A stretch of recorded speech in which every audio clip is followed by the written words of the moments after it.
Hi friends, I'm Bonnie Curry, and I'm so glad you're here. As we go into this new year, you might be feeling a couple of things at the same time. Hope and pressure. Hope because a new year feels like a fresh start.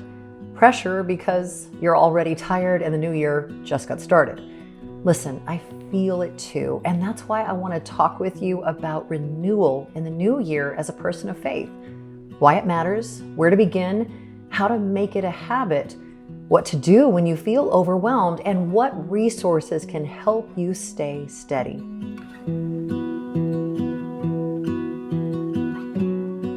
So let me start with a real confession. I love the idea of renewal, but I also resist it. Renewal sounds amazing, but then my calendar happens. And if I'm being transparent, the first thing I reach for in the morning is not always my Bible. Sometimes it's my phone. Time just gets away from me. Then I feel rushed, I feel behind, and I have a tendency to put time with God on the back burner. So why is renewal so important? Because faith doesn't grow on autopilot or by accident. Oh, my friend, our spiritual life needs attention. Not because God is distant, no. It's because you and I get distracted. Renewal matters because it recenters you. It helps you hear God's voice over the noise. Renewal also matters because you're going to face real things this year. Family needs, health concerns, money decisions, work stress, grief, change you didn't ask for. You need spiritual renewal because you need spiritual endurance. So where do we begin? We start small. You don't need a perfect plan, you need a real one. Here's a question that helps me. What is one small way I can turn my attention toward God today? Not for an hour, not for a whole morning, no. Maybe just one small way. For you, that could look like this. Like 2 minutes in silence before you get out of bed. Maybe it's a short prayer in the car before you walk into work. A devotional while your coffee brews, or maybe an abide meditation while you fold laundry. Small doesn't mean weak. The fact is that small means doable. And follow me here. Doable means consistent. And more importantly, consistent changes you. Now let's talk about habits. Because habits are where renewal becomes real. Here's what has helped me. Pick a time, pick a place, pick a trigger. So let's take time. I choose a specific moment I can protect. For me, mornings are best, even if it's short. The place. I have a chair I like in the house downstairs. Nothing fancy, it's just a spot that tells my brain, this is God time. And here's the big one, trigger. So I connect it to something I already do. In my world, it's coffee, okay? I think about coffee before I think about just about anything else. So I grab coffee and then I head to my chair. For you, it could be, brushing your teeth, starting your car, laying down at night. If you wait until you feel inspired, you probably won't find the time to make this a habit. Oh, but if you attach it to a routine you already have, you'll be so surprised how easy it can be to make it work. So beyond the small steps, let's get practical with some resources that help with where do I even start. Guideposts has daily devotionals called Making Time for God. These are simple, steady, and encouraging. Walking in Grace is a bestseller used by millions. It works when you need truth that feels close enough to live out. Mornings with Jesus, oh, I love it. It's written by women for women. It helps you begin your day with Jesus, not with stress. All God's Creatures is for animal lovers, and it's one of my favorites. If you connect with God when you're outside, or you feel His kindness when you look at His creation, oh, it's such a beautiful way to renew your perspective.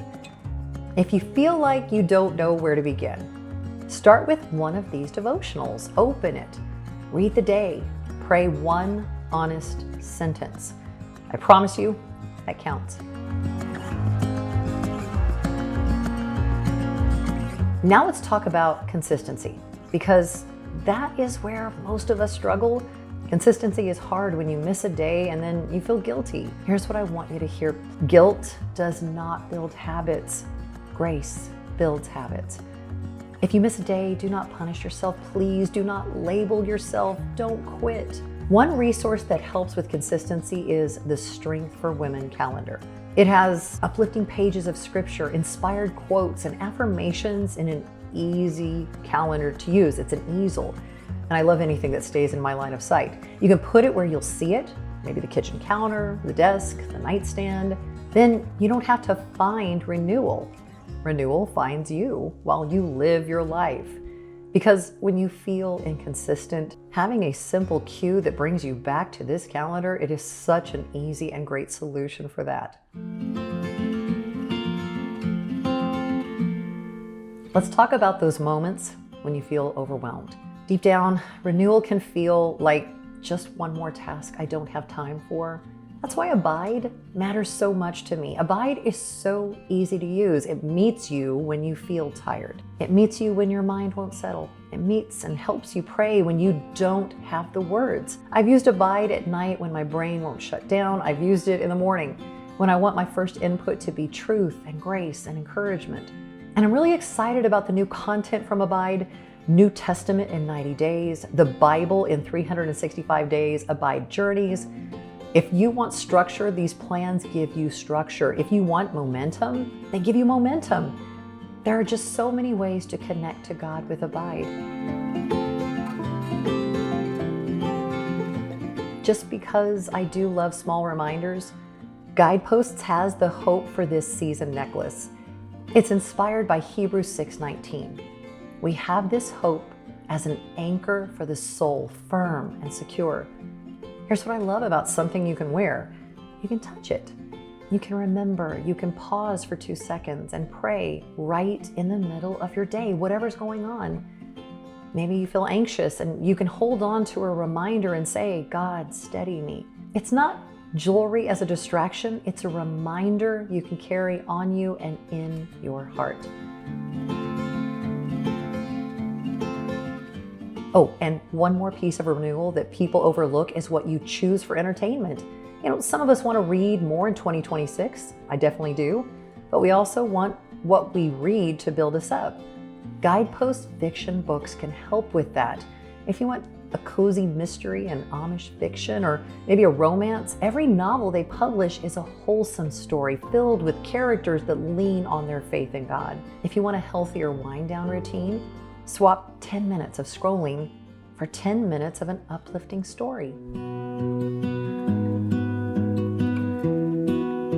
So let's pull all this together. Renewal matters because you need strength for real life. You begin with one small turn toward God, and you build a habit by choosing a time, a place, and a trigger. And then when you feel overwhelmed, you make it smaller, and you return with grace. And you use tools that support you, making time for God devotionals like Walking in Grace, Mornings with Jesus, and All God's Creatures, the Strength for Women calendar for daily consistency, the Hope for This Season necklace as a steady reminder from Hebrews 6:19. Abide with New Testament in 90 days, the Bible in 365 days, and Abide journeys, and Guidepost fiction that gives you wholesome, faith-filled stories. I want to end this by praying with you. God, thank you for bringing us into a new year. Thank you for being near. Please help us choose renewal in small ways that we can actually live. When we feel overwhelmed, give us peace and direction. When we feel inconsistent, remind us that you welcome us back. Build new faith habits in us. Give us steady minds and a soft heart. We trust you with this year. In Jesus' name, amen. Friend, you don't have to do everything. You just have to return. Start small. Start today.